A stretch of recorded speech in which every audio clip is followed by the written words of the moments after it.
ఇమాన్యుయల్ గారు మరి సంజన గారు ఇద్దరు అయితే ఎందుకు ఎలిమినేట్ అయ్యి బయటకి అయితే వచ్చారు. ఇమాన్యుయల్ గారు వచ్చాక 4th ఎలిమినేటెడ్ పర్సన్ గా బయటకు వచ్చారు.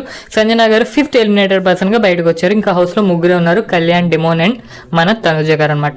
సో వీళ్ళిద్దరూ ఎందుకు 4th and 5th పొజిషన్ లో మాత్రమే బయటకు వచ్చారని మాట్లాడుతున్నాం. ఎందుకంటే ఆబ్వియస్లీ ఓటింగ్ పరంగానే అనమాట. ఓటింగ్ లో వచ్చేసరికి అంటే ఒకనొక టైంలో ఇమాన్యుయల్ విన్నర్ అవుతారనుకున్న స్టేజ్ కూడా ఉందన్నమాట, ఆ మైండ్ సెట్ కూడా ఉంది జనాలకి. బట్ అలాంటి ఓటింగ్ నుంచి ఈ ఫినాలే ఓటింగ్ లో 3rd పొజిషన్ లో కూడా ఉన్నారు ఇమాన్యుయల్ గారు. బట్ డిమోన్ గారు క్రాస్ చేశారనమాట ఇమాన్యుయల్ గారి పొజిషన్ ని దాటి ఆయన 3వ పొజిషన్కి అయితే వెళ్ళిపోయారు. సో బిగ్ బాస్ ఎటువంటి రాజకీయాలు ఏమైనా చేసి ఎట్లా పన్నాగం పని ఏమైనా బయటికి తీసుకొస్తారా ఇమాన్యుయల్ అని అనుకుంటారేమో. సో అలా ఏం ఉండదు. మీరు ఒకసారి రివ్యూస్ ఆర్ యూట్యూబ్ ఛానల్స్ చూసుకోండి. మండే ఓటింగ్ నుంచి చూసుకున్నట్లయితే యాజ్ పర్ ఓటింగ్ మేము చెప్పిన ఓటింగ్ ప్రకారం అండ్ ఆఫ్ కోర్స్ అందరూ చెప్పిన ఓటింగ్ ప్రకారం ఇమాన్యుయల్ గారు 4th పొజిషన్లో, సంజన గారు 5th పొజిషన్లో ఉన్నారు. సో ఆ పొజిషన్స్ ప్రకారమే బిగ్ బాస్ అయితే ఫెయిర్ గానే 5th పొజిషన్లో సంజన గారిని తీసుకొచ్చారు, 4th పొజిషన్లో ఇమాన్యుయల్ గారిని అయితే తీసుకొచ్చారు అనమాట. టాప్ 3 అయితే ఇంకా హౌస్ లో ఉన్నారు.